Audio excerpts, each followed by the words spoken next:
Live on a First Friday edition of Cleveland Browns Daily. I am merely Bo, the radio voice here, Cleveland Browns, Andrew Siciliano, and the Great Z will join here momentarily from Philly. Obviously, a very newsy day over there with the injury to rookie quarterback Shadur Sanders. He did not participate in any of the team activity. He suffered an oblique injury while throwing in the early portion of practice today. He was held out the remainder of the session. That is the headline of the day. Of course, there's a million layers to this. We're here in Berea. I'm here in Berea. Those guys are boots on the ground in Philly, so let's go there now to what I can only assume and presume is Gibby's palatial villa estate that he has rented for you guys to hang out in. How we doing, guys? What did you see today? What did you make of the Shadur Sanders situation? Well, let's just start with that, and Bo, it's great to be with you. We've got the whole broadcast team here. Siciliano's with me. Gibby's still making his way back. I'll tell you what, it was hot out there. I could not wait. I ripped my parachute shirt off. That parachute nightshirt, not good in the heat. Not good. Ripped that thing off. Got a nice little tank top on, feeling much, much better.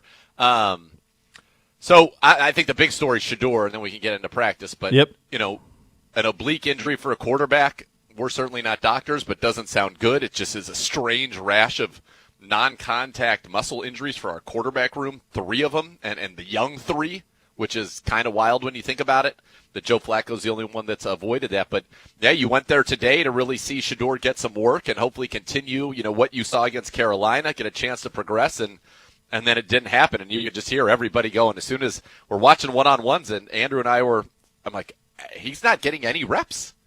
I'm like, Tyler Huntley's getting all the reps down there. What's going on?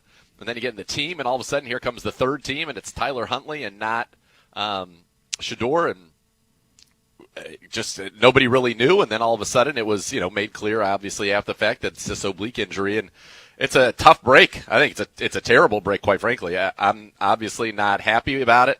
I don't think anybody's happy about it, and it changes. You know, we'll find out the severity, I'd imagine, when Kevin talks tomorrow, or at least get some vague idea of how long he's going to be out now. Well, the question becomes, too, is can Dwan Gabriel, who did get good work in today, can he actually play a game on Saturday? Because if he doesn't, and assuming you don't want to go with Joe Flacco, then that means it's Snoop Huntley and whom? I mean, it's probably Snoop the whole Huntley. game, right? Yeah.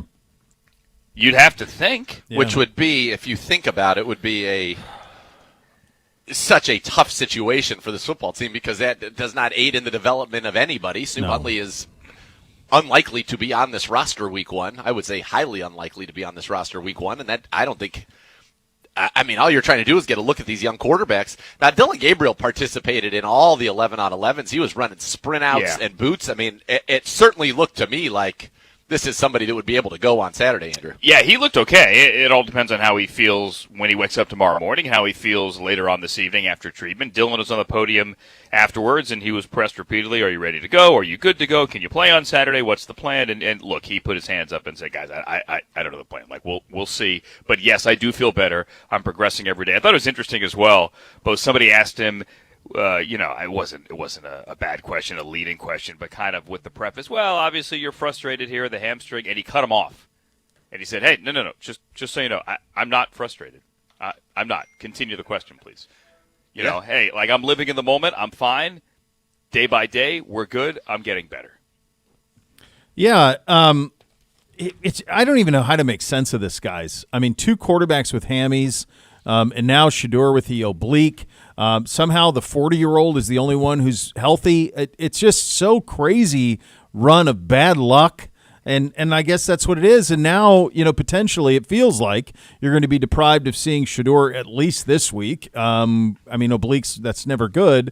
So you're probably deprived of seeing him this week. And it's another week that's, I mean, my God, you really need to see Dwan Gabriel play in that game on Saturday. I think he needs it. I think the fan base needs it. The franchise needs it. The team needs it. They need to see these guys play a little bit. And I'm with you, Z. Like the thing with Huntley, that you're not getting anything with that. If he plays on Saturday, you're just going through the motions. Helping him. Yeah. Which is a wonderful thing. But you're exactly right. I mean, I think now if Shadur is, if this oblique is significant enough that Shadur is unable to go on Saturday, I think you got to get Dwan Gabriel out there. He was able to do 11-on-11s today. Yeah. He was able to run. I mean, multiple boots where he was scooting. One was basically a full sprint. Yeah. Threw it across his body and made a nice throw. But and you hope he comes through it okay. Right. But you and I were at one point early in the practice, they're doing one-on-ones on multiple fields, and we look at each other like, what? Why is Snoop Huntley third guy up with these one-on-ones? And you can see Shadur on the far field, or the far side of the field, rather, with some of the tight ends, and you and I look at each other. We had a great, by the way, just great to see that one-on-one work here and get a front row seat. But I'm like, wait, is he throwing over there? Or like, I don't think that he's throwing. Now, he was out very early. Kevin was on the podium at 9:30 a.m. Practice. It was a slow roll. It did not begin right at 10 o'clock. But Shadur was out there doing his normal work, doing his normal stretch work, where he's got throwing those where he's got balls. like the yoga balls, whatever, doing the work with the shoulders and the elbows. You always see Dak Prescott and the other veteran quarterbacks out there doing. Looked okay then, and then obviously something happened. I'm not a doctor, generally speaking. Obliques are not. Oh yeah, I'm good tomorrow. Much like hamstrings, you rarely hear hamstring. Okay, but I'll be back out there tomorrow. So I don't want to speculate because speculation is bad. But you hear oblique, you generally think, all right, well, probably not playing this week.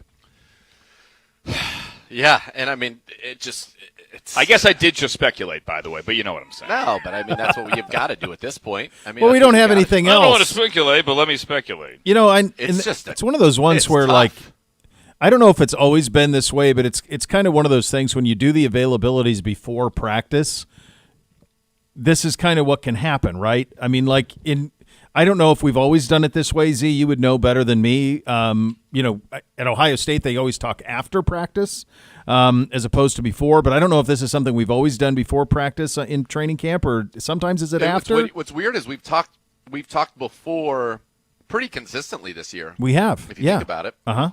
Because all the 2 o'clock practices, he'd be live Always. on Browns Daily at 1:30 1:30. for the podium. Yeah. And even in the morning practices, he would speak at 9 before the 9:30 practice. So that's the way that he obviously has wanted to do it. I think it avoids being in situations where you have to comment on what happened without watching the tape, as most coaches probably would want to do. You get that in the game where they got to go to the podium right after the game.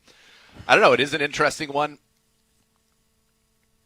I mean, there's not much more he would say. He's got an oblique and he wasn't able to go. Yeah, I mean, I'm chuckling here, not at anything Kevin has done. More so, I had a flashback there of Dave Wanstedt covering him back in the 90s, and Dave would just for any and everything say, I got to go back and watch the film. And it was just, you could have Raymond Harris run for 400 yards, Buckeye.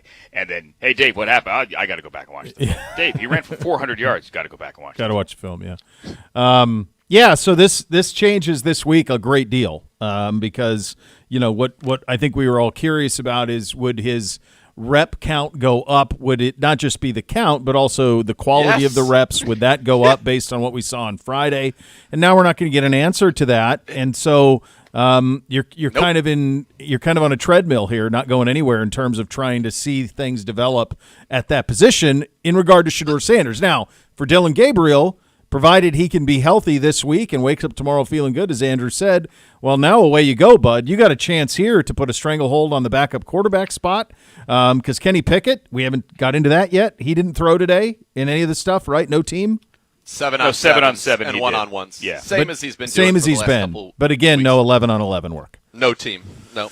Yeah, so this is an opportunity for Dillon Gabriel, not just in that sense, but also if he is upright and ready to go Saturday, he's going to basically get what Shadur got last week, which is the game. Which is good. Yeah. At least that's valuable stuff for this organization. And if he goes out there and he lights it up, you're going to feel good about that. Now, I will say today was a rough day for Dillon Gabriel and a rough day really for our offense in general, I thought. I thought both defenses really were the stars of the day. Our defensive front, you wanted to know, like, if our defensive front was legit, it is legit. They were Miles absolutely harassing people. Think about not only you had Miles, Malik Collins was looking very good. Beyond that, you had Mason Graham looking good. Alex Wright was making plays. McGuire was making plays. Aiden Huntington. Cam Thomas had multiple sacks up there. Carson Schlesinger in some linebacker blitz situations was getting to Jalen Hurts. Like, our defense stymied their first-team offense. Yeah. Stymied. There were really no plays over the top. Not many that I can recall. I mean, there was that Johnny Wilson play on Miles Harden on Cam Mitchell very early in practice, really before they got going on team. They might have run 80 plays out there today. This was a much different practice than the quick 7-on-7, 11-on-11, let's get out of here before it rains again in Carolina session a week ago. This was hot. It kept getting hotter as practice progressed, and this was a lot of teamwork at a really, really good pace. I was talking to Jamari Thrash afterwards, and he said that it took them a little bit, at least on the offensive side, to deal with the pace, the tempo, the heat, and everything. He thought they were fatigued a little bit early. Flacco kind of implied as much as well that this was a really good test, and they got to step it up a little bit more tomorrow, maybe. And it was hot. I mean, it was so hot, so humid. I mean, to think that was at 10 in the morning and it was like that was. Yeah. It was serious. I think some guys definitely lost some weight out there today. Well, think about Saturday at 1 if it stays that way through the weekend. Man. That's got to love those humid matinees in August. Yeah. Yeah, it does. All right. So one of the things, we just want to go back to the Pickett thing for a second again, because, Z, we have talked about this for the last week. Like, if he's not doing 11-on-11 this week in Philly, I mean – now we didn't do it today, and Joe talked about this on the television version of the preseason game on Friday night about the severity of that injury. So that was kind of our first hint that maybe this is a little more serious. But, buddy, this is one joint practice down. It's now 2 joint practices missed in terms of team, and 1 tomorrow with no indication that he would get more. I mean, it's you coined it. It's late early in a big way for Kenny Pickett.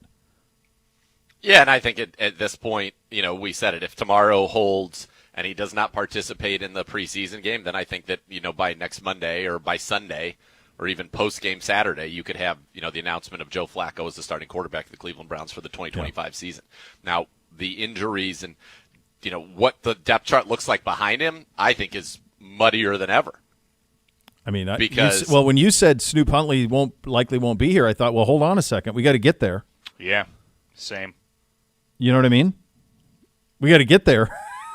We got to get there healthy. I mean, yes, who's I don't upright? think anybody's in danger of being on IR here from this quarterback room, at least as of right now. But you're right. At the rate we are going, quarterbacks dropping like flies in non-contact situations. It's wild. Is really a stunning thing. But this is if let's say Flacco was named the starter, like at that point, how does it go?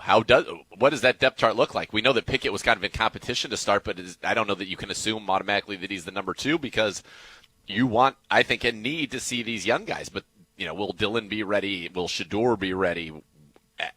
It's just for a competition that you really wanted to see. And we know it was really a 2-person competition. Mm-hmm. It became a 1-person competition, I think, with the injury to Kenny Pickett. But even with Dillon and Shadur both now missing time, and we don't know how long Shadur will be out, it's just unfortunate that you really needed, I think, to get looks and to get to the point where you could confidently go into the season and say, all right, now it's time to get a look at this guy or that guy. And it seems like as soon as we get momentum, it's gone. Yeah. All right, so that's kind of where we sit at the quarterback situation. I'm a glasses half full guy. I thrive on enthusiasm. I'm an optimist by nature.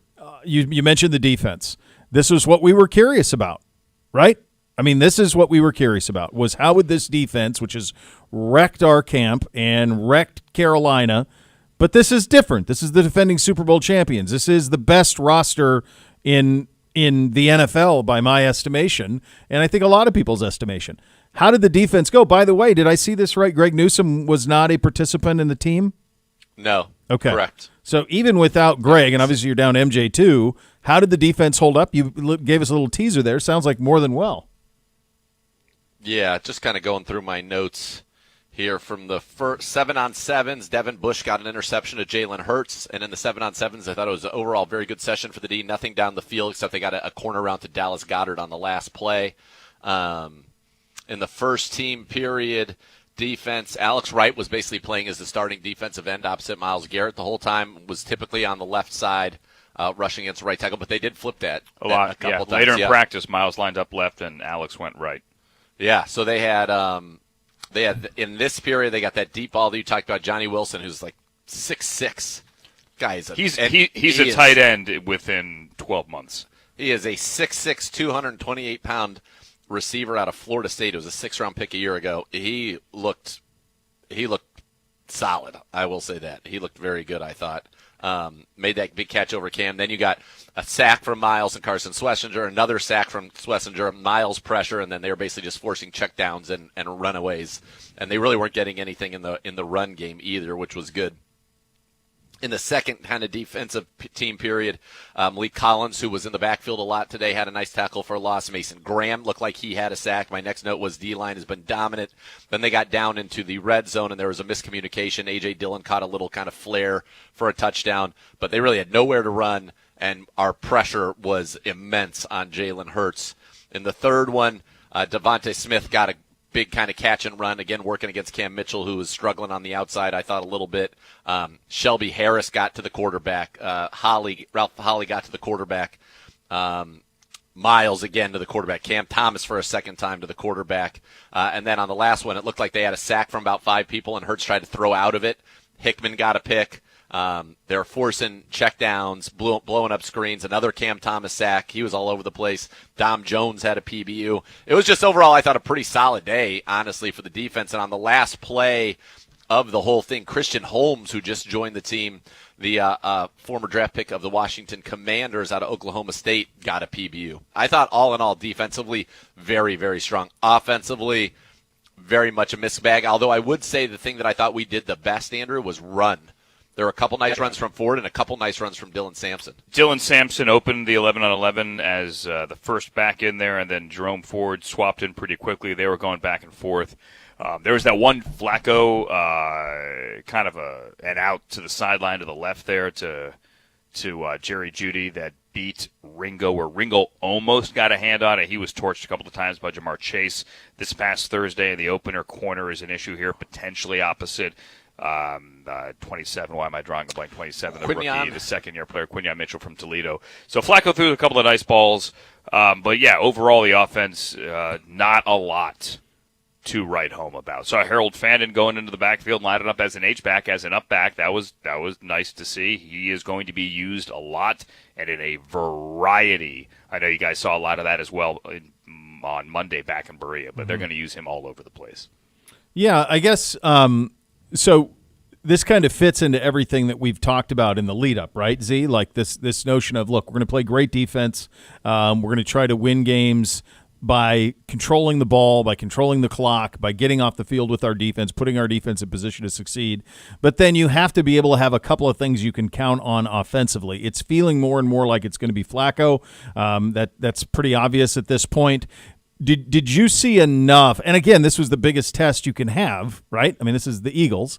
Did you see enough, or did you see some glimmer of, okay, this is something we can rely upon offensively to give us a modicum of success?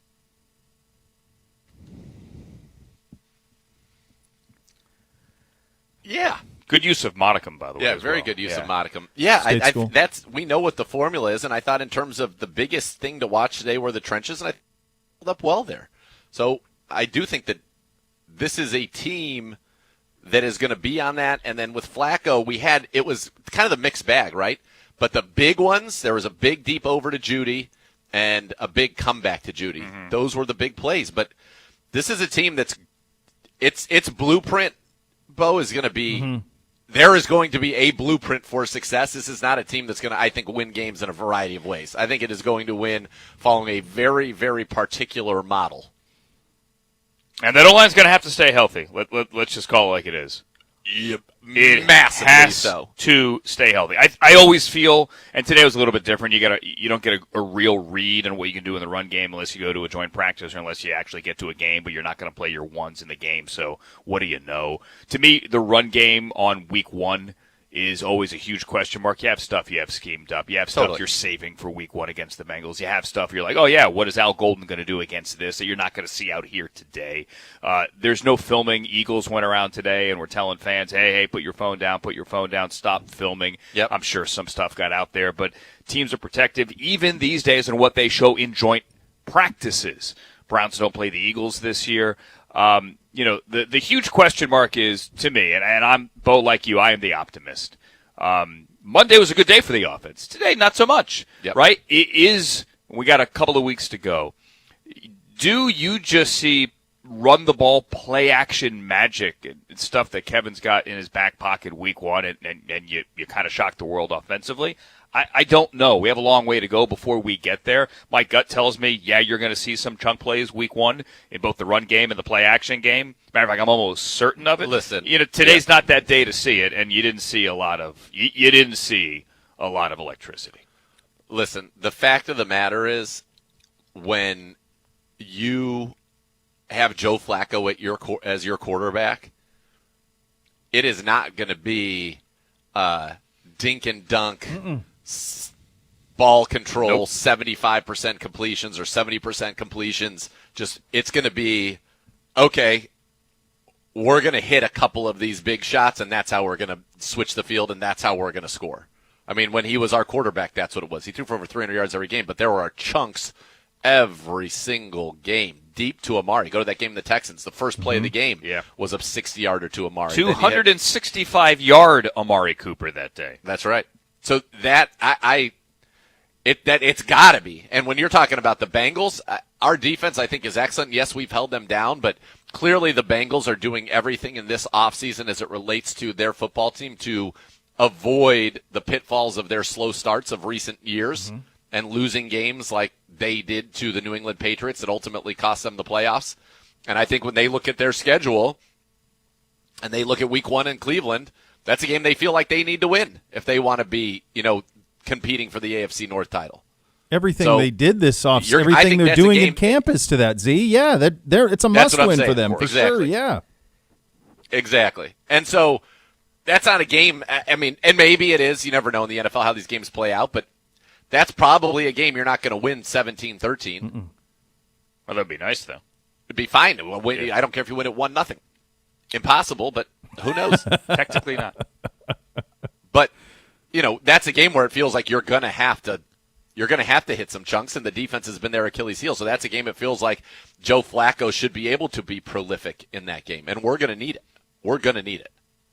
Yeah, it's just so interesting how what we perceive, and it's one joint practice, but we're getting well into this. We're middle of August now, and what I think Kevin thought this team would be offensively, with primarily going to be Pickett and Judkins in a power run game, and don't turn it over and keep the ball and maintain possession. It's having, I mean, and this is what the NFL is, right? You got to be able to adjust with what happens, and this is going to be a little bit different than I think all of us thought it was going to look a couple of weeks ago in that opener when you take on Cincinnati, and it's because there's no real other choice in the matter, guys. Yeah, it's one of those things that this is how it ended up, right? This is exactly – it ultimately turned out due to factors beyond anybody's control or in those who were overseeing this quote-unquote competition.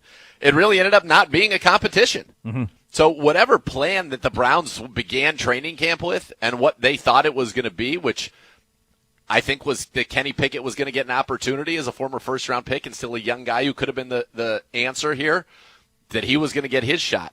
And, they really liked Dylan Gabriel. That's why they drafted him in the third round, and that he was going to get more work. And, injuries have kind of derailed those, and then Shadur takes advantage in Carolina, and now he's hurt. Mm-hmm. So I don't think there's no way that this quarterback competition has unfolded in the manner in which anybody thought it was going to unfold. No. Not necessarily in the outcome. Right. Like, there were certainly scenarios in which Joe Flacco wins this competition, but just in the fact that it's been derailed and never really even got to be a competition. Joe Flacco's been the best quarterback. I've talked about it in every ability, and the main ability has been availability. Well, I said it last week, too. If you go back to Carolina, Wednesday in Carolina, there were 8 quarterbacks on the field. The 5 for the Browns. Actually, Deshaun was there. 6. He wasn't participating. And then the 3 for the Panthers. Bryce Young and Andy Dalton and Jack Plummer, who played the fourth quarter on Friday night in the Browns' victory. Joe Flacco was the best of those 8. Do we agree? Yep. He was the best quarterback of those 8. Yeah, I mean, that's been the case as it's played out here entirely. All right, so last thing is we put a ribbon on what you guys saw today. We mentioned a little bit because obviously the Shadur stuff is the headline of the day.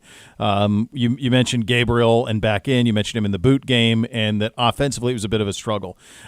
What did you see from him, and and now as you apply that to his mentality of, I mean, I assume in his mindset, he's thinking, I'm going to play in the game on Saturday, and I'm going to play my way in to be the backup quarterback of this team. I think that's kind of the way that he's got to be. That's got to be where his head's at. What did you see positively? What did you see negatively from Gabriel today?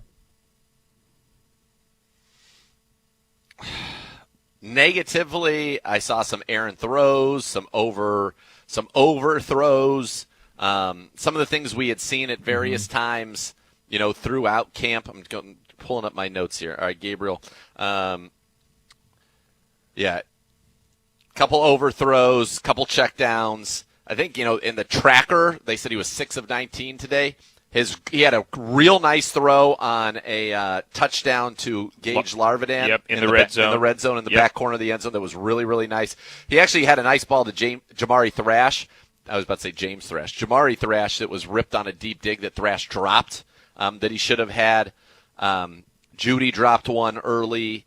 They were just kind of out of sorts.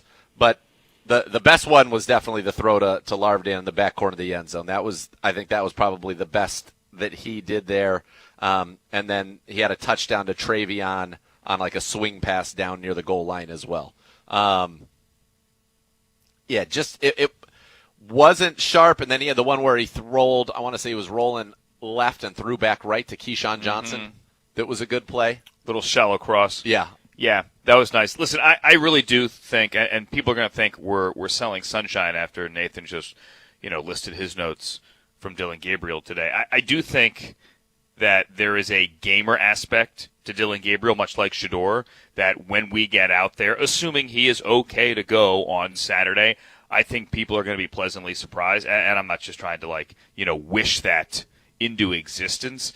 The guy didn't throw more touchdowns. Yes, he played 6 years than any other quarterback in D1 history, but just being a slouch when given an opportunity. Shadur got an opportunity on Friday. If, and it's a big if, this is Dillon Gabriel's opportunity, and as a third-round pick, he should get that opportunity. I am excited to see it. I get the disappointment on Shadur. Both can be true. You're disappointed that Shadur has this injury, and I hope fans are kind of excited to see what Gabriel could do, because I think he's going to do reasonably well. Don't shout at me. Oh, I think of course they'll be jacked up. He'll be jacked. I mean, he's a third-round pick. The organization preferred him as a prospect to Shadur. He's a quarterback. I mean, we've been looking for one for only ever. So, yeah, I think there's going to be excitement provided he's the guy on Saturday. And I think, if you go back to conversations we were having earlier in the week, or certainly Monday and Tuesday, the conversation was this was a massive week for Dillon Gabriel. And Shadur Sanders took advantage of a massive opportunity last Friday. Absolutely. And now how can Dillon Gabriel take advantage of a massive opportunity that's been laid in front of him now? A lot of parallels. Pendulum swings the other way. Yeah, absolutely. Absolutely. And this is, I said it. And even if Shadur is out and not able to go, Dillon Gabriel, let's say he does get the start there's going to be a lot of pressure on him in this game, just from outside noise. Yeah. Not internally. No, of course you want him to go out there and you want him to play well and all of that, but I'm talking outside noise standpoint, there's going to be a lot of pressure on Dillon Gabriel in this start. There just is. Doubt. It's just the reality of the situation. No. It's going to be nationally televised again. What was the rating at home? I don't know, I didn't see it. It was a 49 share. It was a 49 share 49. Friday night? Half the TVs, yeah. 49 I mean, that's like the Oscars. Yeah. That's yeah. And correct me if I'm wrong. That means that 49% of the households in the market had this on. Roger. Yeah, means half. That's like half the television. That's like the MASH finale.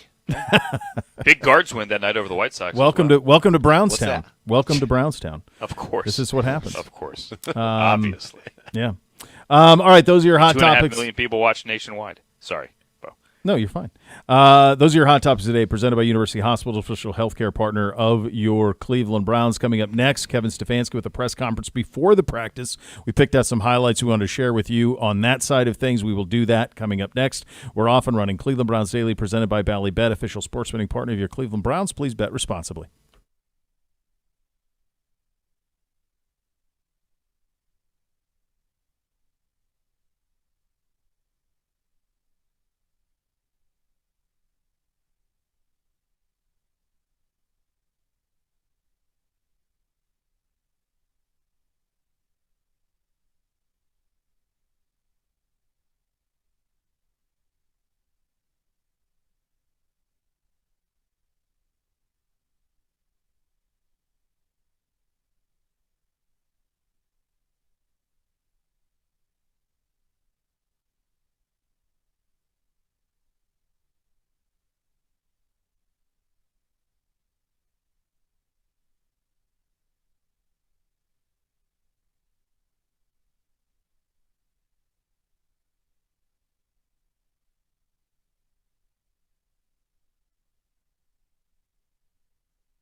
Fund your fandom with the Ballybet Sportsbook app. Download today, get 50 back in bonus bets. You place that first wager of 10 or more. Ballybet, official sports betting partner of your Cleveland Browns. Kevin Stefanski available with the media before the practice this morning over in Philly. Here is Kevin on which quarterbacks will play in the joint practices and who may potentially start against the Eagles on Saturday.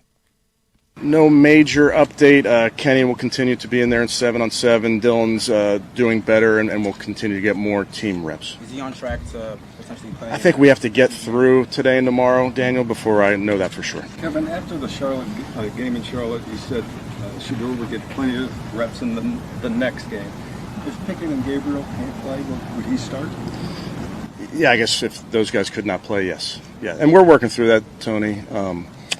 We're always going to play our young guys a lot in these games, so we'll see how it shakes out here over the next couple of days. Is there some wisdom, though, if Dylan is healthy, would you like to see him get a start as well, potentially? Yeah, potentially. Again, the plan was always to give both of those guys a start in the preseason, so we'll see how it shakes out. All right, there you go. That, again, was from before practice. That obviously changed with what happened in practice with the injury. Gabriel just walked in. What's he doing? Dripping with sweat.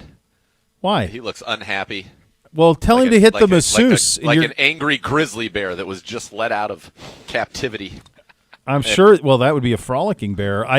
I'm sure in that palatial suite you guys have that you've got some sort of a masseuse for him that can give him a nice rub down. Don't look at me. I wasn't referring. I didn't think you'd do it. Saying Listen, the way that all these do what guys we have to usually do. travel, they're in suites not and in the they have contract. masseuses. They've got chefs. That's usually how it works. He can go down to treatment, go down to regen. Yeah. If he needs to, I'm sure. Is he pleased? What's his level of pleased with the world today? Forgive me. Bo wants to know, Gibbe, what is your level of pleased? Are you pleased with the world? What is he? How are you? 1 to 10. Give me a 1 to 10. Yeah, what what's is your mindset? 1 to 10. I hate that phrase, but what is it? Hold on. Gibbe, also 1 to 10. What would you rate 10 being breathable, 0 being not breathable? How would you rate the breathability of the new Nike parachute polos? I will tell you what, my answer is going to be 0. It's like a sack. I don't have one. I ripped it off. It was like wearing, you remember like back in the day when you would see like wrestlers in high school and they'd walk around in like garbage bags to try to like make cut weight. water Like you weight. with your raincoat last week, your garbage bag. Exactly. Like me and my garbage bag last week, didn't need it. You're welcome. Me not bringing rain gear made that not rain. You're all welcome. There he is. Hi. Gibbe, you look like you're rolling around in mud. What happened? Okay, happened? rule number 1. Yeah. When you're in an area like we were at today that is nothing but gravel, Yeah. and then dust and dirt everywhere, Yeah. don't wear the white polo. Well, you had to wear white because it was too bright. It's a it was bad decision. It was too hot to wear a dark color. I wore white shorts. These look okay. Yeah, Do those you roll around? Are those the lines? You're rolling cables. We had to move No. tents. You're the one actually working. Siciliano, are those in the lined? These? Yeah, are you in the lined of Yes, yours? I'm wearing Vuori Core Yeah. shorts. those yes. are perfect. Well, you can yeah. get lined or I unlined. don't even know what the hell you're talking He's about. you should- talking about my undergarments. You should introduce yourself to Yes, those shorts. they're man. fantastic. They're lovely. I'm fine. Oh, you really should I think be we here. had a really You're good really missing out. morning. Unfortunately, like the day is far from over. I wish that I was just done for the day. Why? What else do you have to do? This show's over. Hold in on, an hour We and have the 20 Browns minutes. preview show tonight. Well, and I have You have TV, until 8:30. I believe you also have podcast obligations today after 3:00. No, that's tomorrow. Oh no, that's today. No, it's not. Oh yeah, Oh, it the is. look, the This look is what I'm here for. between Yeah, it is. This is all I How want. about- How's How this about not on? 3:30 today, buddy? Well, You guys take a camera. Are you sure? yeah, they're meeting about where to film it. It might be filmed in my plush my room because we're the only says- people that don't have roommates. What does that say? This is live. It says Thursday at That says 3:30. Thursday. It's reading Wednesday. of emails. It's here. Wednesday. This is the Riveting. show. That's why I said Bo should be here. He's missing out on all the fun. This is the show. I don't. Hey, look, I'm not in charge of that one. Well, I'm just telling That's you. not my The department. last I was I just told got to was post. Thursday it. at I got to 3:30. post the bark tank. It's right there in black and white, baby. But I'll do it if that's what it takes. Well, the Bark Tank You is want up me- on YouTube, but it says video processing. Oh boy. There's just a lot of We're pulling content the. there. Are we on the air? Yeah. Oh yeah. Yeah, Yeah. this is- No, I listened the whole way This is back. No, I was joking. Everything sounded good. Gabe's doing a fine job. Brock's doing a fine job. So, all right, Bev, all right, all right. everybody's doing their role here, So which now is great. now that everything worked out fine, I can tell Gibbe this. So I get here, I get into his room because that's where the Comrex is set up, and I have to bring the hotspot in and all that. So I bring his room, but I need my key also to get into my room. So I then leave from his room to go to my room to get my iPad and my boards and all that. Did you shower? No, I didn't have time to shower. No, he's stinking Laying up your all over couch my right couch. now. Yeah, Great. By the way, it's not Awesome. just me. It's the whatever player sat on my seat on the bus Yeah. before that is soaked into my being that is now unsoaking into your couch. Awesome. Somebody hosed down the seats in the bus. No, I made sure I found a It's now dressing. Don't worry. unsoaking into your couch was just said. Yeah. Unsoaking into That's your right. That's right. You put on the tank top. Painting a picture. So I came in here. Well, before I had no shirt on. Oh, boy. And then I was like, maybe we got to go with the shirt because you. I get caught in the hall because I took your key to my room and left my key in your room. So then I asked the lady to let me into my room thinking I must have just left it back in there. No, I go in there, so then I had to go get her. You got locked out of I this said, one. hey, actually, I'm actually also in the room across the hall for real. Like I'm telling you, I said, my lunch is in there. There are three There's a cards radio on set the up. table. I have no idea promise. what goes to what. And she looked at me like, okay, and then she let us in. But without that lady, I thought I was going to be running down to the front desk and being like, I need a key for Jason Gibbs' room. I'm not Jason Gibbs, but trust me, he wants me to have. I set all this up at about 11 o'clock last night, and you guys executed to perfection. We really did. You were like, I think we can make it. We're going to get on the bus. I'm like, okay, Well, there let's was see really what no happens. other choice. What were we going to do? Uber, Lyft. We made it. We made it with a half hour to spare. That's what I mean. We grabbed some grub. I couldn't have been more pleased Yeah. with this. incredible. Very much incredible. Bo, how are you? I'm fine. All right. It's all good. All You good. got that going for you. Very nice. That sounded convincing. Yeah. Yeah, that sounds great. This goes back to our conversation about fine. Bo, are you sure you're okay? No, No, I'm fine in the sense of what fine. I'm fine. Yeah, it's good. Okay. All good. I mean, it's hot here, but I'm not in a sack in the heat all morning like you guys were. And so no, I'm good. Brock's here. He's doing good. New Gabe's here. It's all wins. We're doing just fine. I can't get Dwan turned around by 2 o'clock. We're going to work. Don't through worry. that. You don't have to worry. I'm gonna go grab some How lunch. is Denzel? I think we have Dylan. I mean, we did. Yeah, I would go Dylan. We're going to go Dylan at 2, I think. Dylan, We're live Flacco, producing the people show that- on the by the air way- right now. There were people that Can I- decided just to move the podium today. We had the podium set up, and people that By the worked way, for 5 minutes a day decided to move the podium. Confirmed. It's Thursday. I knew it. Nobody else thought it was Thursday. Oh, so you're Only free. me who can read. Yeah. You got a little What are vacation you for gonna do you today. I'm gonna work out, baby. I think I'm doing a hit on Sirius at 4, and then I'm gonna work out, and then we got the show, and then we're going to Zahav, We're having a good meal tonight. and then Gibbe's you joining go. us tomorrow at Kalea. Oh, baby, rice cakes with goo in them. Don't know what it is, but it is delicious. Did you explain last night's dinner? We saved Last that. night was great. Saved Good that audio. tacos. Just want to save that. Oh. You had a nice taco Rice last cakes night? with goo. Yeah, that's what I want that. I bet if you go back Pause. to 2 years ago, Yeah. the Browns Daily, after I went there with the Hoff and Chris Rose, Yep. I think we did, and the Hoff was on the Browns Daily Day, there was an extensive talk of these rice cakes with goo, guaranteed. Oh, I Bo, think that's a lot, 8:15 yeah. this morning on the bus. He's going, rice cakes with goo! Yeah. So Oh, excited. baby. Siciliano doesn't even know what time zone he's in. Priorities. Yeah. Priorities. Yeah, we ended up at a nice taco place last night. A lot of fun. Shout out to Kennedy. Kennedy, the new, Kennedy, the Kennedy, new photon. Kennedy. Fantastic. There you go. Yeah, picking All out a right. good spot.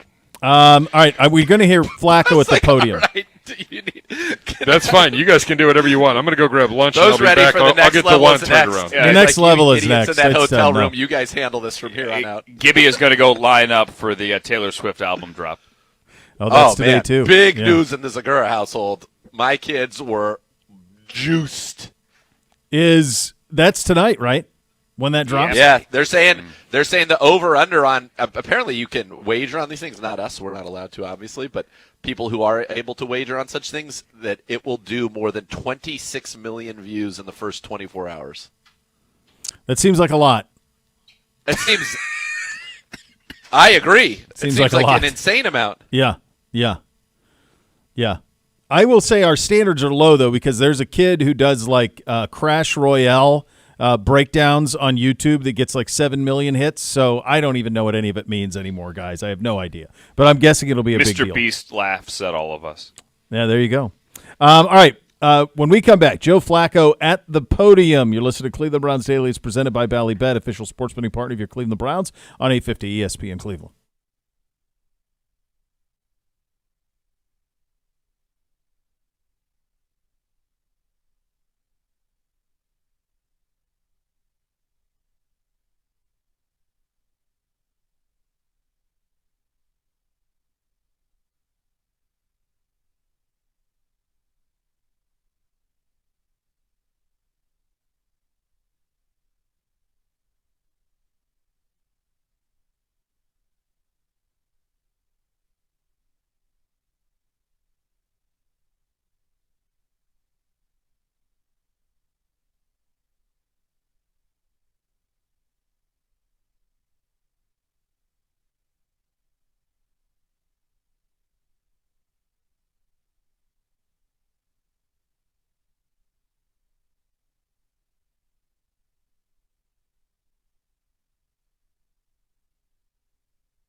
Down is on. Browns football will be here before you know it. Lock in your spot now as a Brown season ticket member and score the lowest prices with no deposit needed. Buy online. Check out your view for every epic matchup of the 2025 home slate. Visit browns.com/tickets now. Now time to head from the podium, presented by Vivid Seats. Purchase your official fan experience package today for the ultimate game day. Here's Joe Flacco. Joe, it seemed You're down. throughout passes today than we see in a normal Browns practice. What do you attribute that to? I guess so. I guess I can think of a couple off the top of my head. Listen, I think when you're out there competing, you speed up a little bit. That's the natural thing. And so, like, being in these environments and learning how to, like, still go out and just play within yourself is a learning. It's a learning experience. I thought today was a good day for us. You know, not necessarily from that, but now that I think about it, that also. But you know, the amount of reps we got today, a good football team. It was a good test for us today. It was a lot of good work. Do you feel like you guys will kind of put your heads together and maybe in a meeting and have resolve to play cleaner ball tomorrow when you come out here against these guys tomorrow? Honestly, like I think you do that every time you go and look at the tape as you're trying to clean stuff up. But like I said, I mean, ultimately, like you're here to kind of find out a little bit about yourself and grind a little bit and have a tough day. And I really do think that when we look at the film, we're going to be able to find out a lot about what we are, and then just going through that together and, you know, having a good, like I said, good, tough, competitive practice. I think it was a good day for us. Did you sense a difference in intensity even from last Wednesday to this Wednesday, you know, the one in Carolina today? No, it was just a little bit different practice setup. So it just kind of goes a certain way a little bit like that, you know. I think last week, you know, we came out and did a couple 7-on-7s and a couple teams, and it was pretty kind of just like, all right, boom, boom, boom. And this week we kind of came out and had like a pretty traditional training camp practice where we're able to grind it through stuff a little bit. And anytime you have those practices where you're running 80 plays, you know, you're going to have some ugly and you're going to have some good, and that's why it's about the competition, and it's about kind of finding out a little bit about what we are. Joe, I know you didn't really get to see your own defense today, but watching them, it looked like the guys up front got quite a bit of pressure and found some success on the other field. So just how formidable have they looked throughout camp and so far? We've been going against them every day, honestly. And listen, I think if you look at both of these teams, they got some really good players up front. That's where football starts. It starts up front. So if you can get those guys going, you have a really good shot to be a good football team. And I think we got one. So, what do you think you found out about yourselves today as an offense? You learned some things. I think we found out, like, hey, we can push through some stuff. I think we also learned that, man, we need to learn that to a certain extent. We need to learn how to push through a little bit better, and you know, and stuff like that. But ultimately, it was good. I think it was a lot of good came from this practice. You need to have these types of days where you come out here and grind a little bit, and listen, like we were going at a pretty fast pace here too, like on our side of the field, you know. So we were grinding. Like I think everybody on that field could feel that a little bit, and we want to be a team that plays with that. So that's a positive to be able to go out there and run that many plays in that time frame and be clean in the operation.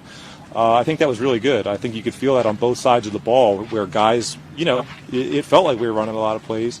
But it went both ways. I think it was, like I said, I keep saying it, but it was a good test for us, and I think we found out that, like, hey, we we got some guys that can kind of push through this if when we need to. So. Joe, you've been in this league a long time, obviously. You've seen so many different versions of training camp, joint practices, all that. What do you feel, given your experience, like you specifically, individually, or in a team gets out of a joint practice versus like even a preseason game or just like your standard training camp practice? Yeah, I think sometimes. You know, I would say I've never loved like traveling and going and doing a practice against somebody else, but it's kind of what we talked about earlier. You know, you have to, in order to play this game at a high level, you have to be able to compete, but also not have your mind racing and get so revved up. Like, it's such an emotional game, right, for pretty much every position on the field, and you have to bring that to the field. But how do you play with that emotion, but also be within yourselves and within the scheme and within all that, and then just concentrate on the basics of catching the football and running with the football? Like, how do you balance both of them? And I think being in an environment against a different team, it gives you like that experience, and then you can look back on it and say, man, why did I do this thing extra this time when I normally would have just taken 4 steps and caught the ball? Why did I decide to do a little bit extra at the top of my route? Next time I won't do that. Like, you don't need, you know, like, so anytime you have like actual competition, I think when you have guys that are willing to like work through it and know that it's not always going to be pretty, you find out a little bit about how to like actually go into that competition and still relax and play. Obviously, this quarterback situation has been kind of unique right from the start. The numbers with the 2 drafted rookies with you coming back. As it has played out and some of the injuries have shifted the dynamics, how different has it felt to you? How has it affected your preparation? It's interesting. I mean, I think you can probably sit up at night and think about different ways to approach these types of things, but all I'm doing is going out there and trying to take advantage of whatever I'm doing. I'm preparing as normal, training camp as normal. Whenever I get the rep, go out there and do the best you can. Play within yourself, relax. I think it is hard when you're only getting a couple reps here and there because you try. It goes back to you try so hard to be perfect, and then usually you end up hurting yourself a little bit. But the last couple of weeks, honestly, I mean, it's been pretty good for me. I've got to get more reps and get comfortable, and feel like I'm doing things at a pretty high level, so I can't complain. At the same time, they don't have obviously a competition going on. Look like Hurts had 90% of the reps today. How does that contribute to the rhythm of the offense, not just you? Yeah, no, that's big. Like it's obviously advantageous to have a guy back there 90% of the time.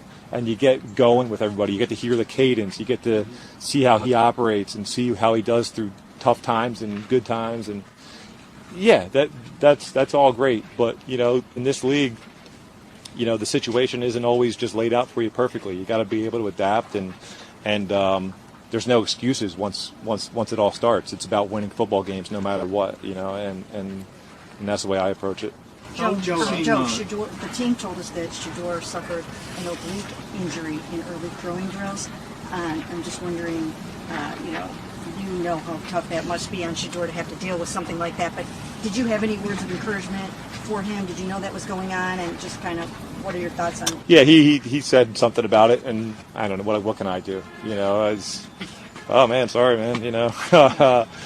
It's kind of tough, we all want to be out there and getting reps, but hey, that's what training camp and football is all about. Sometimes sometimes these things happen, sometimes you got to deal with them, and it is what it is.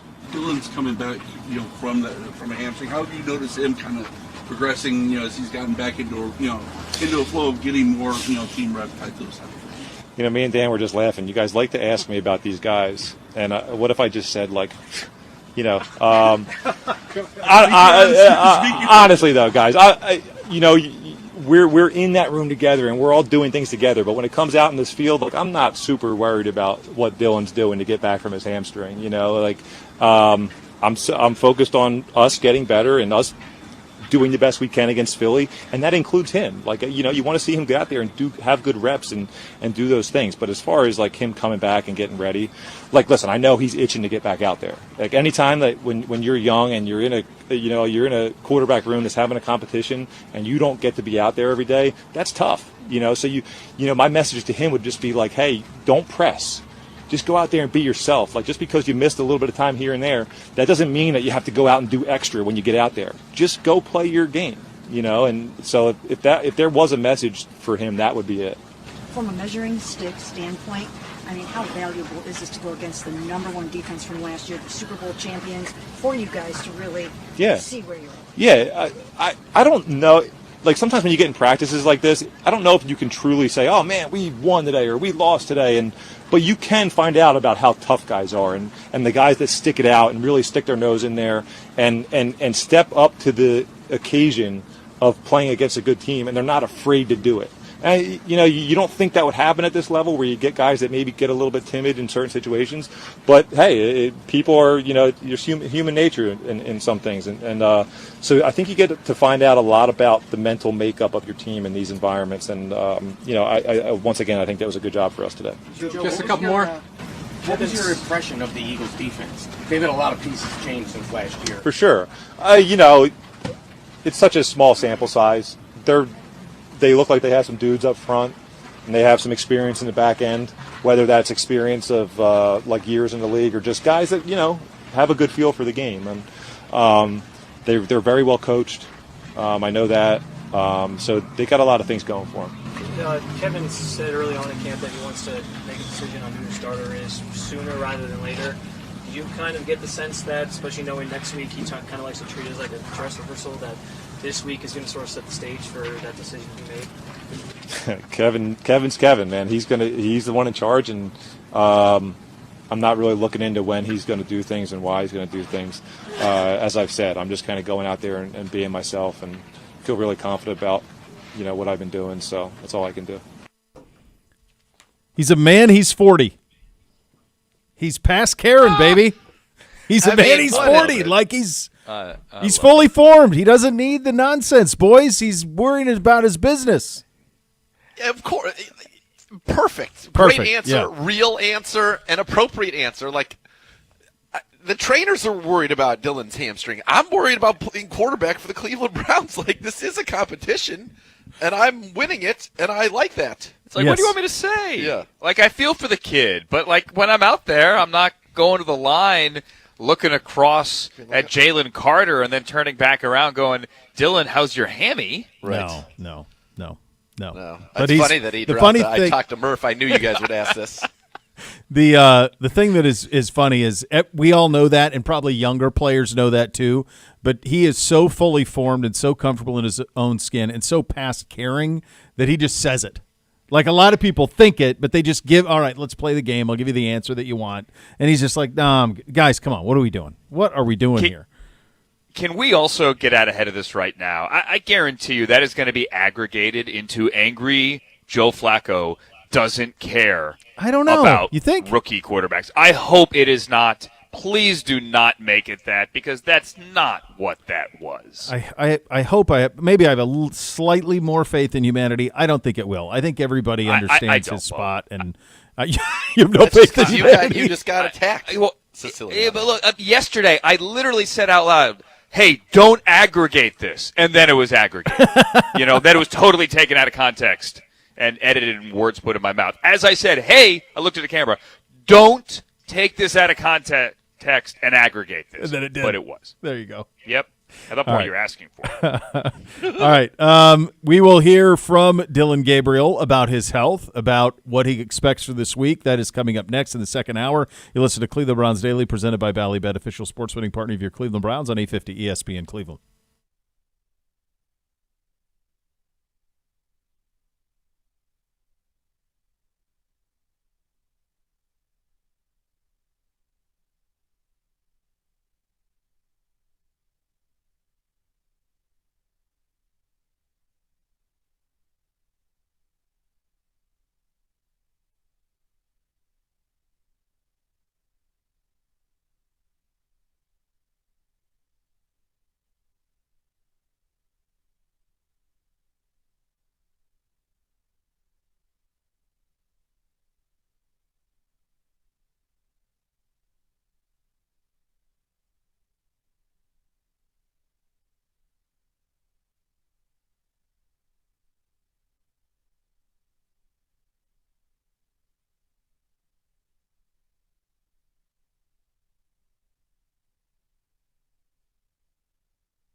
40 years of the Dog Pound, the Cleveland Browns, and Bud Light. Want to know, are you the ultimate Browns fan? Submit your entry now at browns.com/Bud Light and tell us why you deserve the title. Don't wait. Entries close on August 21st.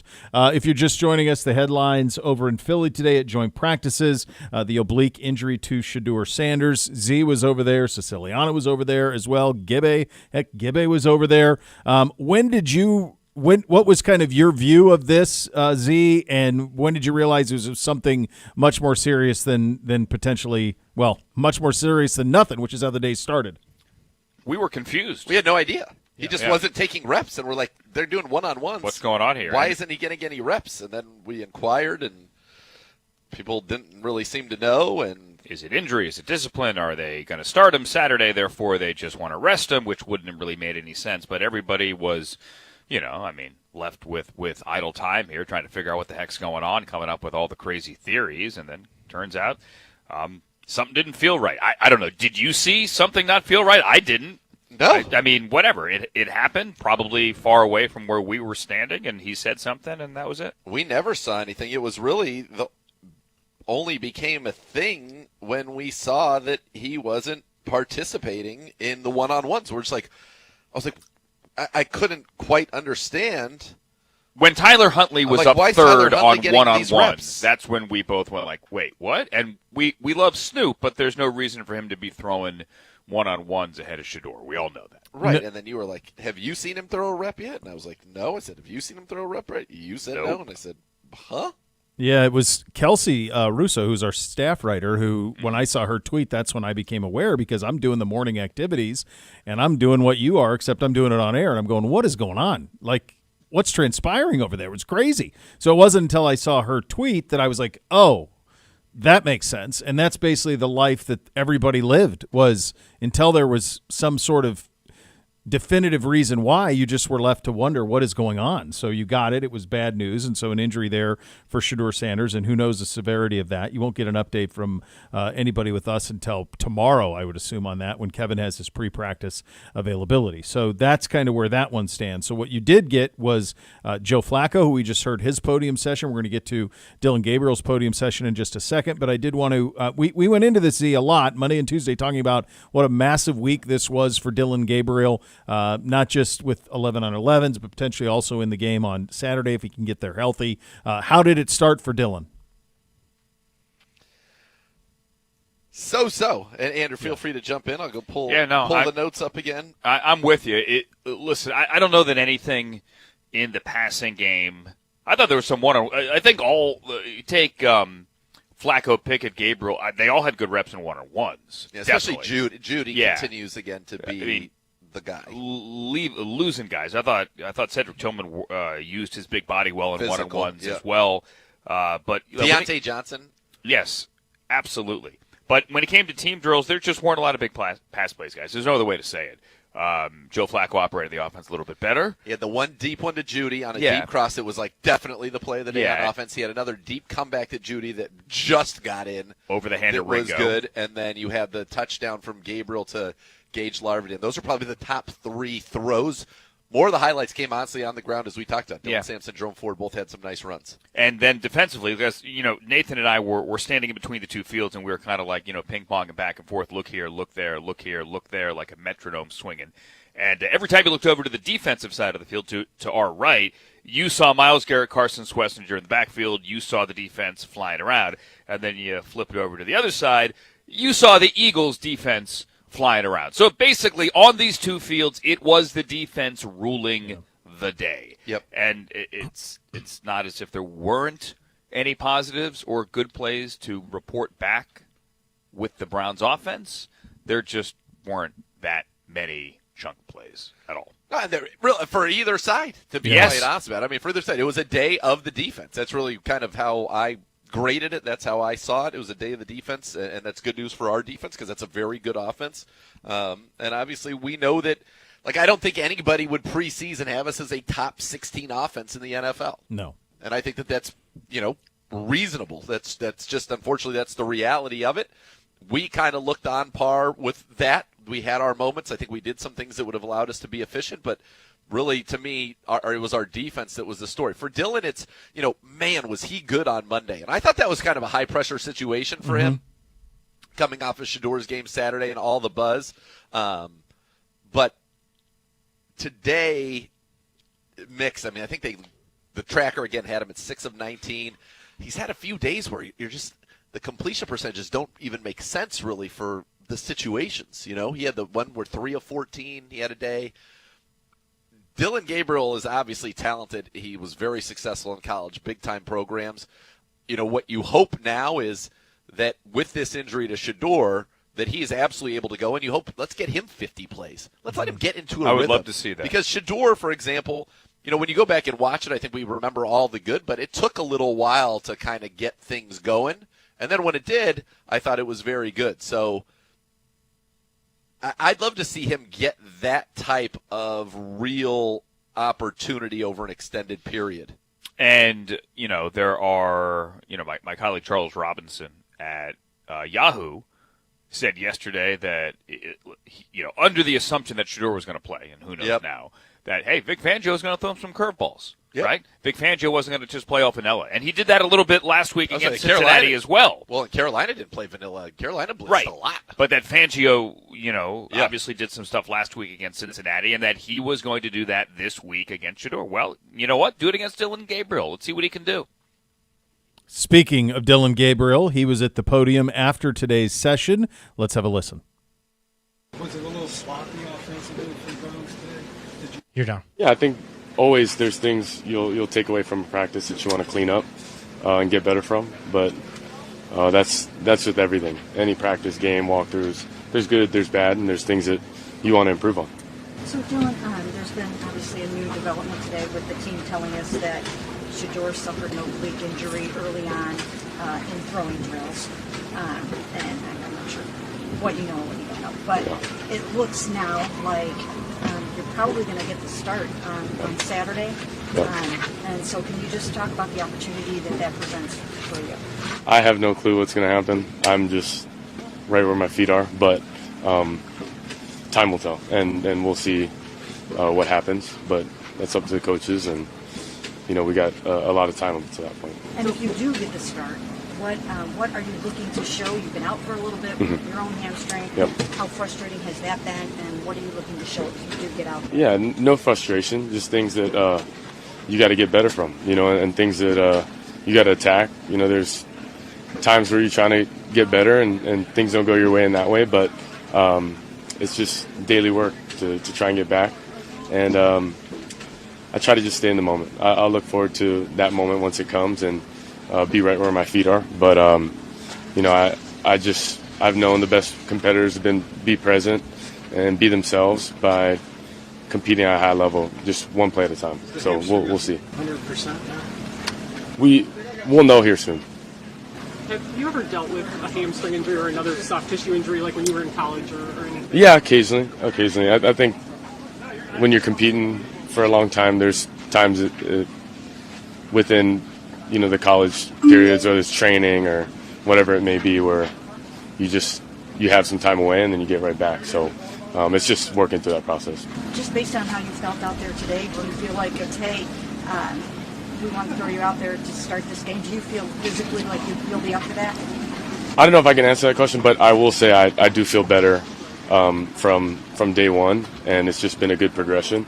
So you just want to keep stacking it that way and keep feeling better. So I want to continue that trend. What was the frustration like, while you're kind of having to wait, kind of... There was no frustration, but keep going, sorry. No, I mean, as you've talked a lot about mental reps and, stealing reps and everything like that. When you're injured, you at least were able out there and kind of watch the play, in real time. How much did that help you kind of stay, not fall too far behind? Yeah, I think for many people in any situation, you either look at things as a threat or an opportunity, and an emotionally healthy mind always sees it as opportunity. And for me, I just continue to try and be in that mental mindset and headspace. And every day is an opportunity. When you wake up, you can get better or, just coast. And for me, I'm always trying to get better. mental reps, whatever it may be, even in the training room, right, or in the weight room. There's things that you can get better at. So that's what I'm focused on. And because I have that good headspace, I'm just always focused on that every single day. How much do you feel for Shadur that he comes here for these important practices? Yeah, it's the worst part about football is injuries. So, Do you feel at this stage of preseason this is a critical week for you? Where you end up in the pecking order? Every day is critical, though. So you probably ask me that next week and the following. Every single day is critical, and you have to approach it every single day like that because it's all you got, right? And you're only as good as your last outing. So, yes, every day, everything's critical. Everything's important, and it's got to be that way when you're playing against a high-level team every single week. Do you guys feel like you are going to have a resolve, like when you get together as an offense tonight, a resolve to come back and play cleaner ball tomorrow and hang on to it better and all of that? Yeah, it's always our approach. You don't go into a practice thinking, hey, let's just give, you know what I mean? There's a way in which you want to practice, but you got to go do it. That's the end. It's got to translate from the class to the field, and you got to approach it a certain way because there's small details that could be the difference, and you don't know what will add up to be the difference in winning or losing. You talked to Gage on Monday. Obviously, I think you, Shadur, everybody's kind of built a pretty good chemistry. He's had a really solid camp. Just what's it been like to watch him sort of as an undrafted rookie sort of develop, grow and put some good things? Extremely competitive. I think he approaches every single day a certain way, and you can feel that as a quarterback, and you appreciate it. And you also want to get the ball to him because he's going to make a play if there's a certain alert or a time where you can maximize his ability. And I think he's just been very consistent, and that's what you need in a guy like him, and he's done that every single day. All right, there you go, Dylan Gabriel from the podium. Coming up next, Z with Big Thanos, Dwan Jones. You're listening to Cleveland Browns Daily. It's presented by Bally Bet, official sports betting partner of your Cleveland Browns on 850 ESPN Cleveland.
Fans, enter the Dog Dash sweepstakes presented by Milkbone for a chance to have your pup compete in the annual dog races during halftime of the Browns-Dolphins game on October 19th.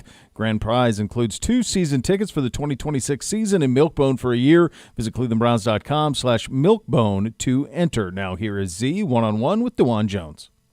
So happy to be joined by You're down 4.5. And Browns left tackle Dwan Jones. Dwan, it's hot out here. You are right off the practice field, so we're going to keep it brief because it was sweltering. What was it like to be out here in these conditions and getting work against the Super Bowl champs? It was good. They had some great rushers. They got one of our former guys, Obo, and they got Josh Uche. Came from the Patriots, and just a couple other guys. But they're a great team, a great defense. So it was good to get a good look or better look. It was just something different beside the norm. How did you feel, kind of as you walking off? I know you'll look at the film and all that, but how do you feel about how you guys did? It's stuff to fix on the field team wise, but my sets, pass sets, I feel like I really gotten better and developed that. That's really my main focus is just keep developing that and just stacking the days and stacking the reps. So you didn't have him here literally over your shoulder, but you did last week with Joe Thomas. Were you still hearing his voice in your head out there today? Yeah, so a lot of stuff just just keeping square and stuff like that. I got probably beat once today, but besides that, everything else I was just trying keep what Joe told me. So go back to last week. It is not often that somebody gets to have an opportunity to work with a Hall of Famer like that, and I told you earlier today, he had as much fun with it as you did. What was that kind of like for you?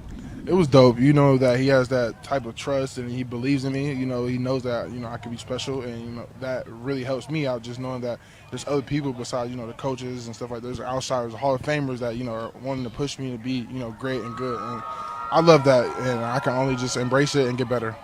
So when we were out to dinner last week, he was just like, I just told him, man, you just get back to your spot, let them come to you, and then eat them up. Is that something you've been working, getting that kick back so you can be where you need to be? Take 2 square kicks and, just bring it on. Yeah, be at my point. And like you said, they can't really go through you. So, that's really been my game plan. So when you got a guy like Joe Thomas talking, you've been next to Joel Bitonio, now that's got to be fun where you are kind of like a sponge because I tell you what, they all wish that they were this mountain of a man that you are. Standing next to Joel, honestly, it really helps me out a lot. I take stuff from his set, how his feet move, I tell him all the time he got basketball player feet. I wish my feet moved like his for me to be an ex-basketball, like a real ex-basketball player. Like, Joel ain't played in years, so it is definitely, nice to work next to Joel and just see him moving and do his craft in peace. Did you guys ever talk about going one-on-one on the basketball court? Joel don't want to play that. No, he doesn't want any part of that. He don't want no part. All right, I noticed after practice you were talking with Jordan Mailata, who's another big tackle who's gone on to become really one of the top tackles in this league. What were you guys talking about? We actually were talking about, I was asking how you got like a six-pack almost, and he was like, this is diet, and, we're both big fellas, and I used to swear that I was smaller than him, and went up next to him. I'm like, I'm actually bigger than him. So I'm just like, what'd you do to get down? And he was like, just diet. And I'm like, I can hit you on Instagram. He's like, yeah, of course. And so I'm just building that relationship. Just trying to work from the best and just take what they got and put it in my game. It's cool that there's a brother. And by the way, he would say if he didn't have respect for you and what you could be, he would say no. So that's yes, a good affirmation. Yes, sir. You had fun, obviously, in Charlotte as well. Your NASCAR dreams. We're going to put those on hold for a little while. We have a lot of work to do here, but. You look like a kid in a candy store. How cool was that? It was a dope experience, just from, experiencing the pit crew and just, being able to do stuff like that. And, that gas can was heavy. People were giving me crap, but that gas can was heavy. And, and you got to see his collection. That was pretty dope in my opinion. The collection of cars, and then, him having a guitar collection really kind of threw me for a loop. The Zach Brown brand, we played Chicken Fry after Ohio State dubs, and so it was pretty dope to see the Zach Brown band guitar awesome. In there, so I really like that. That's good. All right, you're going to go shower now. You're going to go cool down. Yes, sir. I'm going to let you go. You're going to watch the tape. When last week was just one day, now it's 2 days. So is the mindset, okay, let's take what we learned, try to come out and apply it, or how excited are you to get another look at them? Same thing. Like you said, take what we learned, go to the film, learn on it, fix it, do it the next day, and just stay on it and go to next week. Dwan, thank you for the time. Go get cold. Yes, sir. Thank you. Go get cold. That's a good line. It was hot out there, so man. brutal, I'm telling brother. you, first. Dwan is a big guy. Yeah. It is very hot out there. Number one. Number two, the home team, in this case Philadelphia Eagles, wisely wore white, so we're an all brown. I mean, yeah, and that it's a dark chocolate. It is a chocolate hue. I was thinking as you were interviewing him, and first of all, it was a funny thing about how Joel doesn't want any part of the basketball with him, and that's fact. Dwan was a ridiculous basketball player in high school. But I was also thinking about, as you were talking to him about his access to Joe Thomas, his proximity to Joel Bitonio, what a spot for a young player. Like, you want to be able to just soak it all in, and as we talked about yesterday, like, he's kind of the only real, future piece for sure going forward. So this is as good of a start, as advantageous a start to a career as you can have in terms of learning from folks who have walked in your shoes at the most elite level possible. He's an incredible piece of clay, and he's being molded by some of the best people in the business.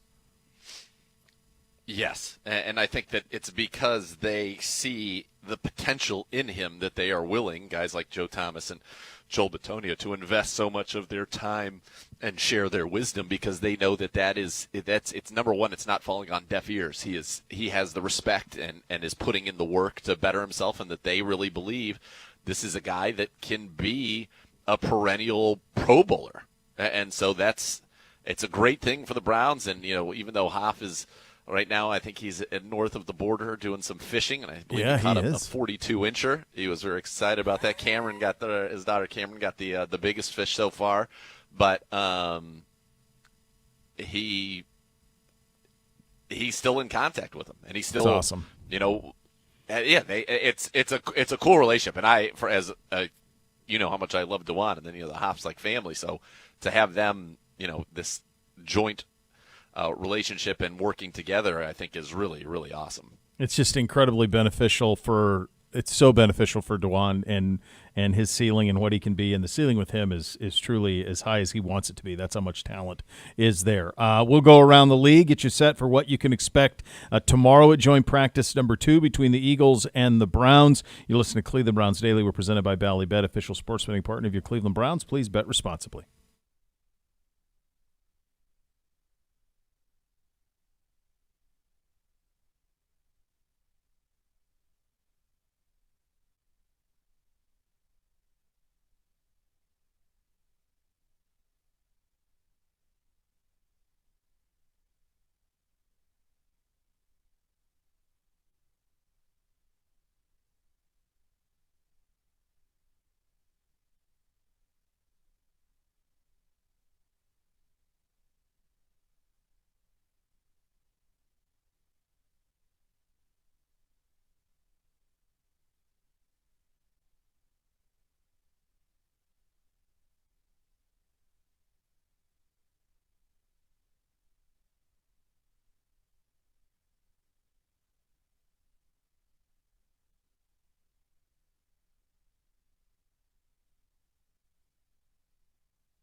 The Browns into London this October. You can be part of the action through the Browns Takeovers powered by True Fan Travel. How about this? If you head to browns.com/takeovers to book today, you're going to receive a 5-night hotel stay, a double-decker bus tour of London, a welcome party on the Timbs, opportunity to hang out with Browns legends Josh Cribbs, 3-time Pro Bowler Joe Hayden, an all-inclusive pregame tailgate and tickets to the game. Visit browns.com/takeovers to learn more, and we will see you across the pond. You guys are in Philadelphia. Would it be, do you think, I was thinking about this, is Philadelphia the number 4 on the list of best movies filmed in a city? New York, L.A., and Chicago, I would think, would be 1, 2, 3. But I'm thinking Philly might be 4. You've got all the Rockies. You've got, obviously, Philadelphia. You've got Silver Linings Playbook. You've got Trading Places, which is an all-time Pantheon film for me. You've got Creed and all that. It might be 4. It's not ready to challenge New York, L.A., or Chicago yet. They just have too much, but it feels like it might be 4th. I like that. They say National Treasure with Nick Cage. Part of that was filmed here. That's a fun one for the kids if you have kids. That's a great one. That's a really fun one. Yeah, 6 Sense. Oh, I just pulled up 6 Sense. What else? Yeah, I'm looking right now. 12 Monkeys, Philadelphia. Yeah, the Trading Places. Every time we pass that building, I might fanboy out. That still holds up so lovely. It's just it does. Yeah. It's a hole in my resume. I've not been to Philly. It's really. I've been in the vicinity, but I have not been to Philadelphia. Do I need to? I've been here quite a bit. I know you have. Yeah, Philly's a great town. But you're there. You're there now because of this. But do I need to go out of my way to go there? If I go there, will I just be pleasantly surprised? I think you'll be pleasantly surprised. Good food, very good food town. Cool history, like to see the Liberty Bell and where the Declaration of Independence, Freedom Hall. There's a lot here. Yeah, and you stumble upon things as you walk around. Yeah. It's a great walk-around city. Yeah, especially downtown. There's just so much history. Yeah. Over, I like it. Greater or less than Boston? I don't know. I don't know. What do you mean? That's a big hole in my resume. Oh, you've not been to Boston? No, which is ridiculous. That is ridiculous. I think that's ridiculous. Yeah. I've had a couple stops in Boston, like overnights and whatnot, but never anything long enough to. Oh, really? I don't like the people in Boston. Headline. That's what's going to get aggregated. Gibby doesn't like the doesn't like the people in Boston.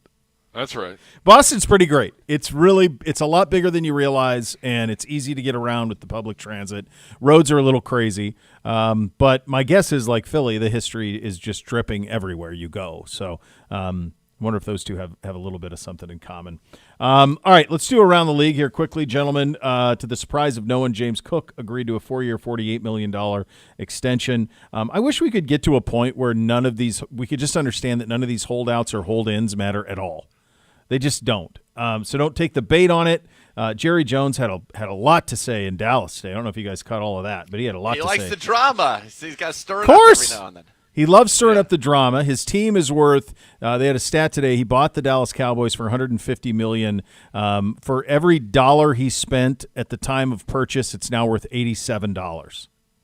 So that's a pretty good return on investment for Jera. He's got his Netflix stock and all of that.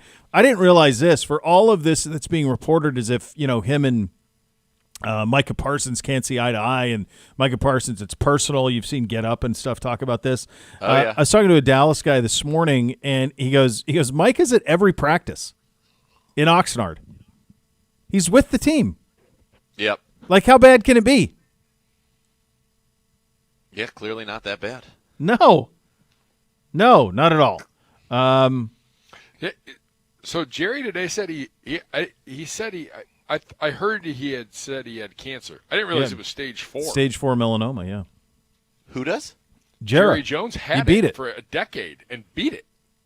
Wow. Had 4 surgeries. Experimental drugs saved my life. Well, he needed to be in Landman. He was great in Landman. Should have won an Emmy for that, honestly. Yes. For that scene. I think it was his perfect acted scene as you're ever going to see. He dominated. And he's got his Netflix series is out. Mm-hmm. That dropped too. So, yeah, he's having now. His team isn't going anywhere, but the rest of it's all positive. We almost live in an era where there's right too there? much content. Get excited? There's almost too much. We got that dropped. I agree Don't the with you. Chiefs have a documentary like The Kingdom? You've got that one. There was a Celtics one I wanted to watch. There's a lot of stuff out there. It's crazy because I actually talked about this earlier in the week in the morning. I was bouncing around, the sports tier on my cable package, and would bounce in and watch like Big Ten Network at Ohio State or Big Ten Network at Penn State, and then it was on the same night. It was actually last Tuesday. It was the same night that like Hard Knocks dropped, and you got to look at that. And there was a time when this stuff was just so revolutionary because you had never seen all the behind the scenes, but now everything's behind the scenes. And everything, I mean, there is so much, to your point, there's so much sports content out there, so much behind-the-scenes content out there, quarterback, receiver, like it all just seems so overwhelming that for me, like if I don't catch it right away and get locked into it right away, I miss it. That's kind of where I am with it. Like, totally. I didn't watch Hard Knocks last night. I forgot it was on. I remembered late, and I watched like 15 minutes of it, and it was just like a 15-minute cut of practice. There was nothing revolutionary with it, but it was 15 minutes of practice. I'm like, okay, I probably am good. And it's just you're right, Z. We're hit over the head with so much content right now. Hard Knocks used to be so can't miss, but at the other time there's just so much content now that, and there's so much football content. We're working on our documentary with the Browns, Man Under Center, about the quarterback battle, and I'm sure it's going to have some documentation of all these injuries and all of that, but there's so much content with it right now. Yeah, there is. A couple other. By the way, yeah, just say real quick, like the Cowboys documentary and in the like the Chiefs documentary, I'd much rather watch that in May. Yeah, I agree.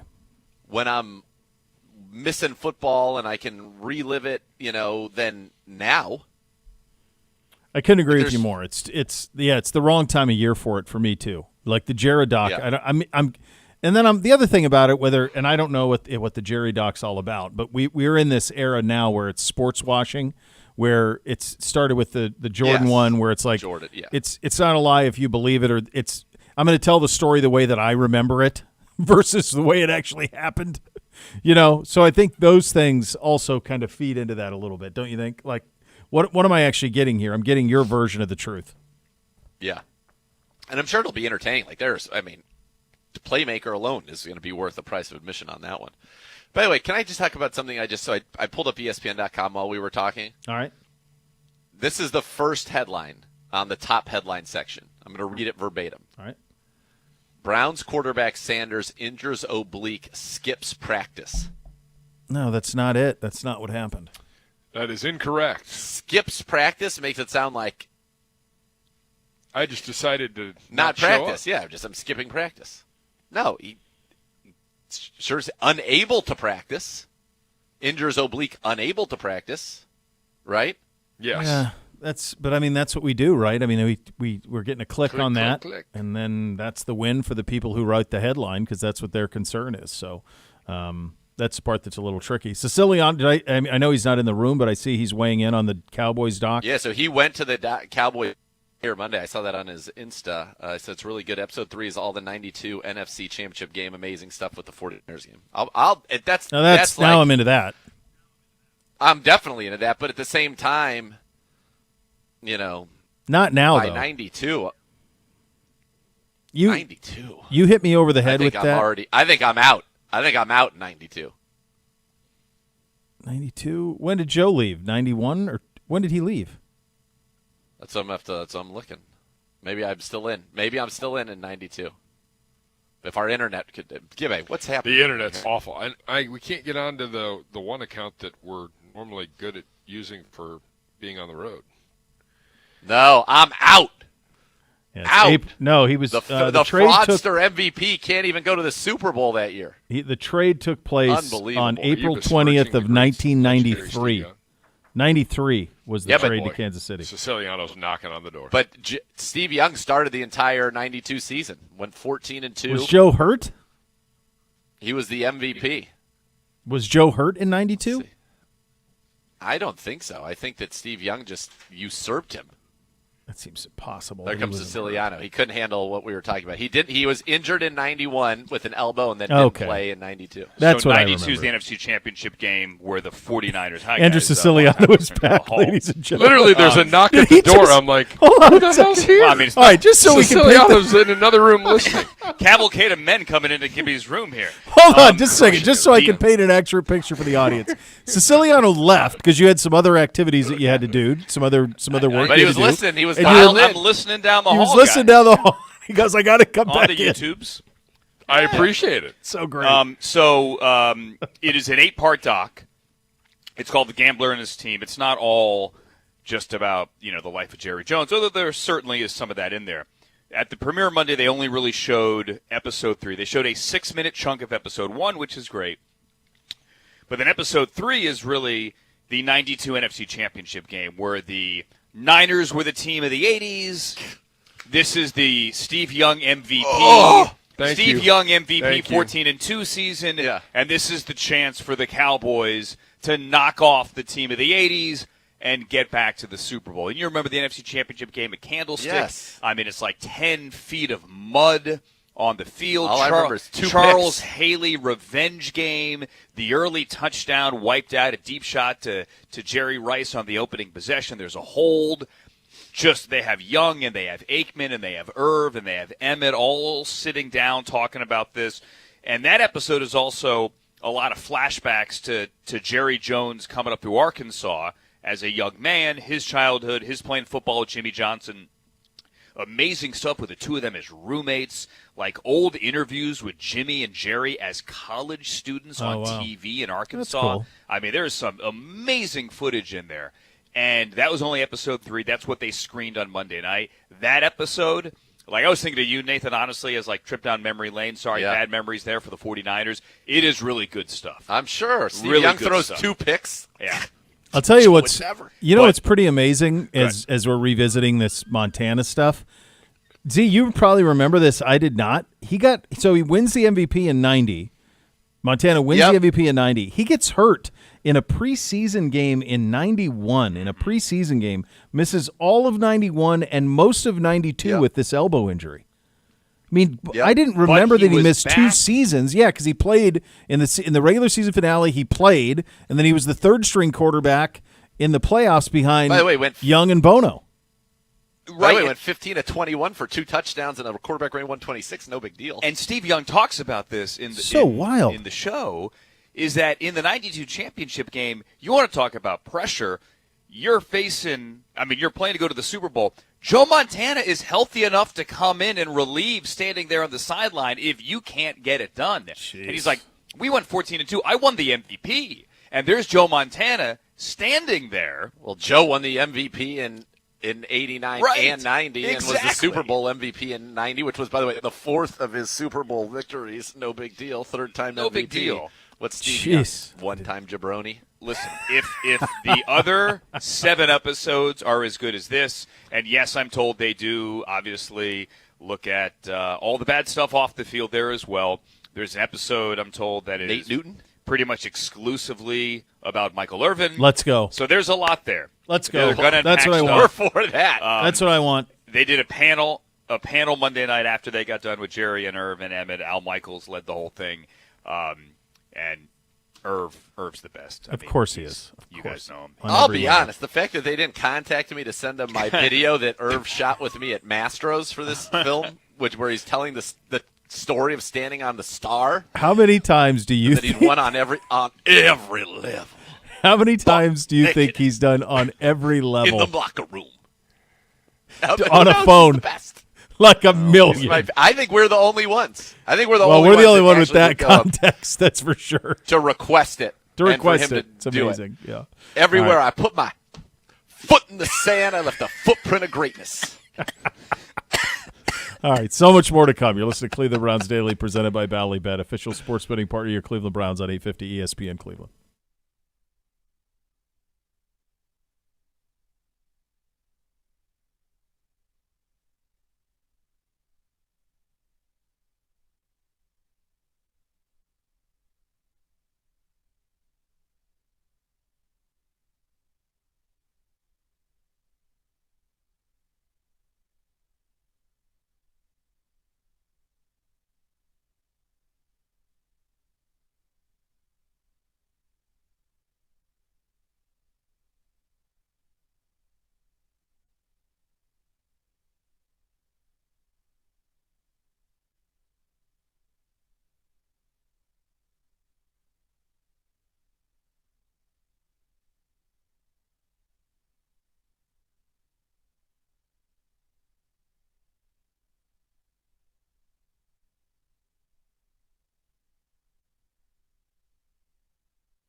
What do you want to see tomorrow?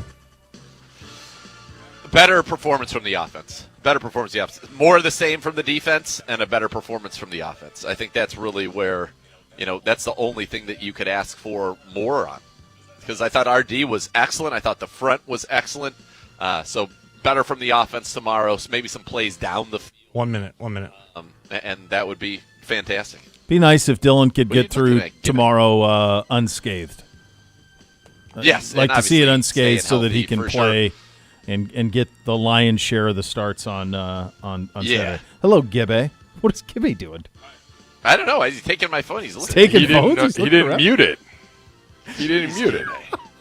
I Well, don't you want to took know. it. I don't want to Hey, know what's on that phone. You guys 30. enjoy the rest 30. of your vacation That's today. Have a great night. Enjoy My it. God. I got Relax like a 8 little more bit. things to do. We have a preview show tonight. Yeah, no one's listening. Siciliano's coming back with Dude, Kevin Durant. whatever. Jesus, Bo. What? I got to Febreze my couch. 15. Sweat all over. This is the show. From like Dripping players out and of Whole him. show. This is what it is. The next level's next. Cleveland Browns Daily, 850 ESPN Cleveland.